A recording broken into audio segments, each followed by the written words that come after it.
chart of accounts, in short, it's an index of all the financial accounts in the general ledger. It is a tool that provides a breakdown of all the financial transactions that a company conducted during a period. Every business should have an entirely different chart of accounts. Most of the mess the accountants had to clean up was due to the non-availability of a proper accounting structure. Chart of accounts is designed to separate revenue, expenditure, assets, liabilities, and owner's equity. The overall financial health of a business can be viewed, and key objectives for having a standardized chart of accounts: improve data quality and credibility, great level of standardization, standardize the key business processes, allow standardization of account classification, improve transparency and accountability, better governance through uniform recording of the transactions. The first thing that must be done when setting up the accounting system is to define your chart of accounts. The chart of accounts is a roadmap for all of your financial transactions. Proper setup of a chart of accounts helps the organization to generate more meaningful financial statements. Financial statements comprise of balance sheet, income statement, cash flow statement, statement of changes in equity. To design a chart of accounts involved two components in the financial statements: the balance sheet and income statement. The balance sheet is also known as the statement of financial position. The income statement is also known as the profit and loss account. All the accounts in the chart of accounts fall into 6 categories: assets, liabilities, owner's equity, revenue, cost of goods sold and expenses. Assets, liabilities, and owner's equity come under the balance sheet or statement of financial position. Revenue, cost of goods sold and expenses come under income statement or profit and loss account. In the chart of accounts, all financial accounts are listed in logical order. The first listed the balance sheet accounts, assets, liabilities and shareholders' equity, and then followed by accounts in the income statement, revenues, cost of goods sold and expenses. There are 9 main accounts groups in the chart of accounts: bank represented by BA, cash represented by CA, asset represented by AS, income or revenue represented by IN, debtor represented by DR, liability represented by LI, creditor represented by CR, expense represented by EX, and income or other income represented by IN. A chart of accounts can be long and complex for a large organization. It is the first step for setting up your whole accounting system. In the chart of accounts, accounts name associated with accounts numbers, which provide an absolute clue about the types of accounts. Large organizations will often use a 6-digit numbering system in their chart of accounts. It gives more flexibility for them to maintain a proper accounting structure. The whole idea here is how you set numbers and names to track your assets, liabilities, owner's equity, sales, cost of sales and expenses. Assets indicate the number 1 range. Liabilities indicate the number 2 range.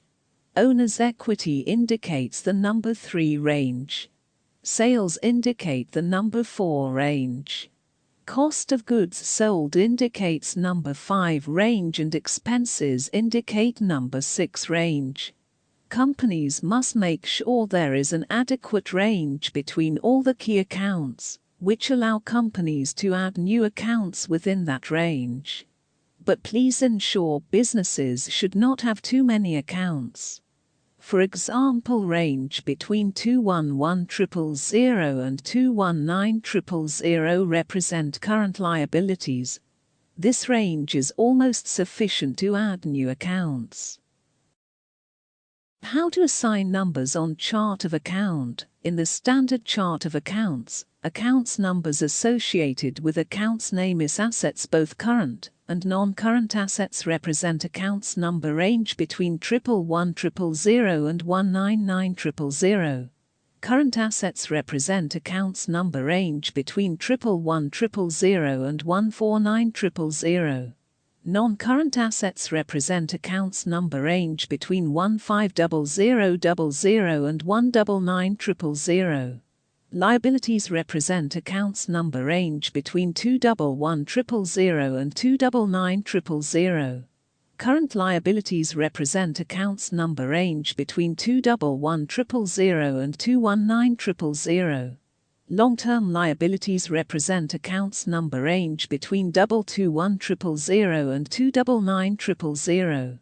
Owner's equity represents 311,000 and 399,000. Sales represent 411,000 and 499,000. Cost of goods sold represent 511,000 and 599,000. Expense represents 611,000 and 699,000.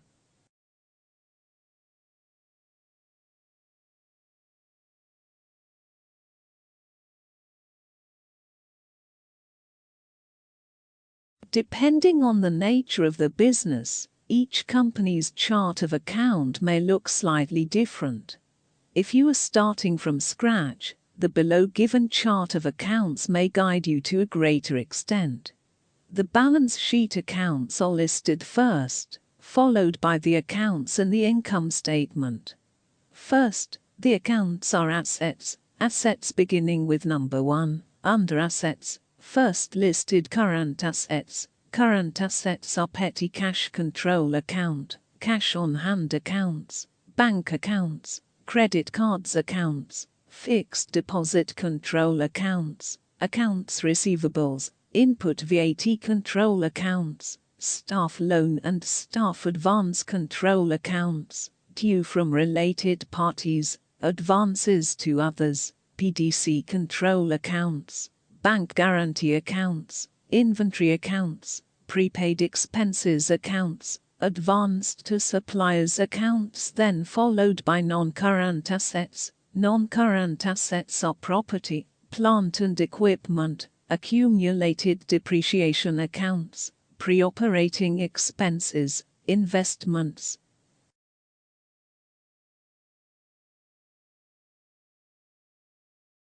Total liabilities comprise of current liabilities and long-term liabilities. First list accounts reflecting on current liabilities. Current liabilities are overdraft, accounts payables, due to related parties, accrued expenses, provision and reserves, VAT out control accounts, post-dated checks issued. Then followed by accounts reflecting on long-term liabilities. Long-term liabilities are long-term provisions and lease obligations in general. Total shareholders' equity comprises of share capital and retained earnings. Accounts reflecting on owners' equity are share capital, statutory reserves, partners' current account, partners' drawings and retained earnings.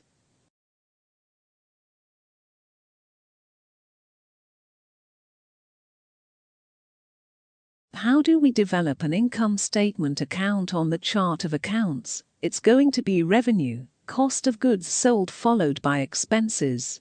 There are two types of accounts in the chart of accounts. There are parent accounts and there are sub-accounts to the chart of accounts. It is a very important concept you need to understand when developing the chart of accounts. There are three sections to the profit and loss statements. First is revenue, second is the cost of goods sold, the third one is expenses. Of course, sales minus cost of goods sold equals gross profit and gross profit minus expenses equal net profit. Let me illustrate from the given structure of the profit and loss statement, or your income statement. Like we said before, we will be having three sections, which are revenue, cost of goods sold, and expenses. Expenses have broken down into two components: operating expenses and other expenses. All the accounts reflecting in the given income statement are parents' accounts. Under the parents' accounts we can create sub-accounts. For example, sales representing accounts number 411 and 000. Then cost of goods sold accounts underneath, they're going to have sub-accounts. We can get down into the expenses section now. two main categories of expenses defined in the chart of accounts. First one is operating expenses and the second one is other expenses. Underneath operating expenses, we have staff costs, rent and rates, repairs and maintenance, transportation costs, insurance, advertising and business promotion expenses, entertainment expenses, travel expenses, administrative expenses and utility expenses. Underneath other expenses, we have depreciation and amortization, pre-operating expenses, interest expenses, professional fees, bad and doubtful debts,